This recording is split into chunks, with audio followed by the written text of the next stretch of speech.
Hai, mau cerita dikit mungkin istilahnya behind the scene pada saat breaking news kebakaran di gedung Kejaksaan Agung Republik Indonesia pada Sabtu malam lalu. Peristiwanya pasti mendadak. Saat itu tim gue sedang standby di Masjid Cut Mutia di daerah Menteng. Pada saat itu tim juga satu misi, kemudian kita langsung berangkat, tancap gas, dan itu ngebut banget pokoknya. Jadi dari daerah Menteng ke Blok M itu kurang lebih cuma 10 menit. Itu karena pilotnya juga Bang Rangga nyalip-nyalip. Yang dilakukan dalam perjalanan biasanya adalah kalau gue sendiri riset. Pada saat itu riset datanya terbatas banget. Jadi di media online itu baru 2 yang publish, dan itu pun naskahnya cuma 2 paragraf yang menjelaskan tentang jam kejadian sama saat ini damkar sudah didatangkan. Sementara itu Bang Bowo juru kamera mempersiapkan alat untuk live, dan Abang Rangga tetap fokus untuk sampai ke tempat tujuan secepat-cepatnya. Nah, pada saat riset minim banget data, bingung kan kira-kira apa yang mau disampaikan kayak gitu. Apalagi sudah tahu sebelumnya bahwa rekan saya juga udah ada di situ, Hijul, dia sudah melaporkan, otomatis untuk suasana, kemudian sistem lalu lintas itu pasti sudah disampaikan dengan si Hijul.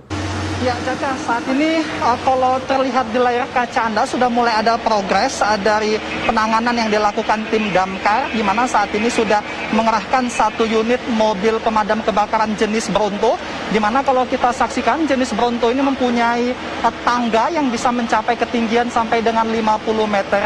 Dan saat ini proses evakuasi sedang dilakukan di bagian lantai paling atas, lantai 6, di mana untuk tadinya persis di bagian tengah gedung yang kita lihat sekitar 10 menit yang lalu masih api terus menyala, saat ini sudah mulai padam, dan tinggal di bagian sekitar lantai 4 dan lantai 5 di bagian tengah yang apinya masih menyala. Nah, sebetulnya pada saat mencari informasi itu ada serunya juga, ada keselnya juga. Makanya jurnalis itu betul-betul nggak boleh baper. Kemudian nanya, Pak, gimana sih proses pemadaman api? Ya lihat aja mas, katanya. Ini kan lagi proses. Ya wajar lah mereka ngomong kayak gitu. Soalnya kan dia juga di bawah tekanan, kemudian juga capek. Tapi kan gue juga butuh data. Harus menyampaikan kepada pemirsa. Ya gue tetap usahalah. Adapun tahap selanjutnya yang dilakukan adalah secara berangsur petugas damkar ini nantinya akan mulai menyusuri masuk dari satu tahapan ke tahapan lainnya untuk mematikan api-api kecil yang nantinya akan berpotensi untuk besar kembali sehingga menyebabkan kebakaran lagi. Kami juga mendapatkan informasi dari tim pemadam kebakaran di daerah Kebayoran Lama ini memang ada beberapa kendala, terutama di daerah Kebayoran Lama dan juga Kebayoran Baru. Di sini sumber air itu cukup sulit dikarenakan jauh dari sumbernya, sehingga salah satu tantangan juga bagi tim damkar yang ada di sini ada beberapa lantai, di mana untuk lantai 5 dan 6 ini biasanya digunakan untuk kepegawaian dan juga pembinaan, sementara di bawahnya di lantai 3 dan lantai 4 itu adalah mereka yang bertugas sebagai intelijen. Jadi dalam suatu peristiwa itu sering banget mengalami hal-hal yang tidak disangka. Jadi pada saat live itu persis di depan gua itu ada 3 orang yang itu merupakan pegawai yang kantornya berada di gedung utama yang kebakaran.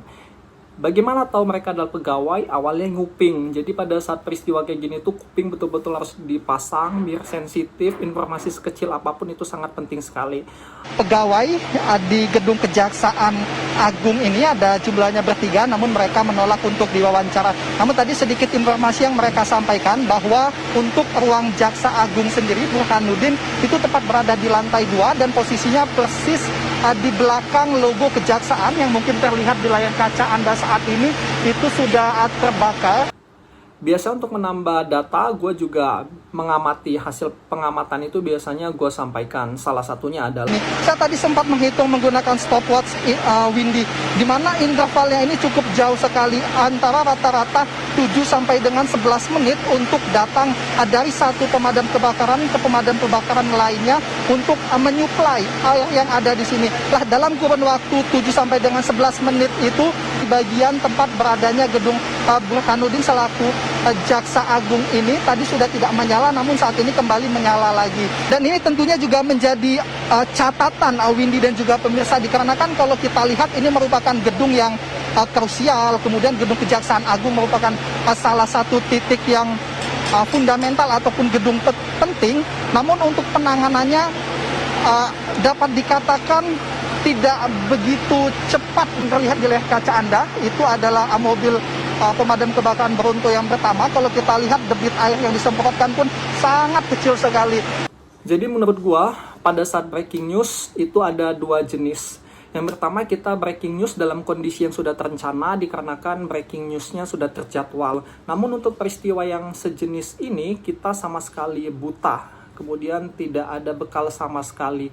Apa yang harus dilakukan? Ya tadi, kita tidak hanya berdiam diri pada saat ada dialog studio dengan narasumber, itu kita manfaatkan. Contohnya pada saat saya laporan di sana, saya menginformasikan bahwa Bronto Skylift, alat yang digunakan untuk menyemprot di bagian atas, ini dimiliki oleh Pemprov DKI, jumlahnya hanya 4. Kemudian pertama kali digunakan pada saat peristiwa kebakaran di daerah Sudirman. Ini sebetulnya ya nggak penting-penting banget informasi tentang track record alat penyemprotan ini, tapi karena kita nggak ada data yang banyak, kemudian ini bisa jadi juga untuk menambah kekosongan informasi pada saat kita laporan.